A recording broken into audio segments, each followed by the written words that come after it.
దసరా నవరాత్రి శుభాకాంక్షలను తెలియజేసుకుంటా ఉన్నాను. రాష్ట్ర ప్రభుత్వం నుంచి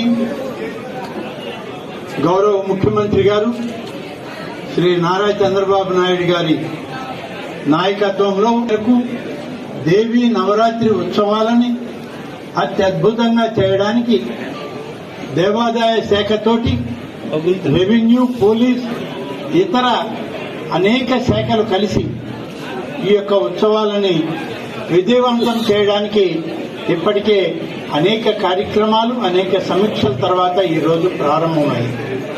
ప్రారంభ కార్యక్రమానికి మరి దేవాదాయ శాఖ మంత్రిగా నేను, నాతోటి సహచర మంత్రివర్యులు పెద్దలు శ్రీ పార్థసారథి గారు, కమిషనర్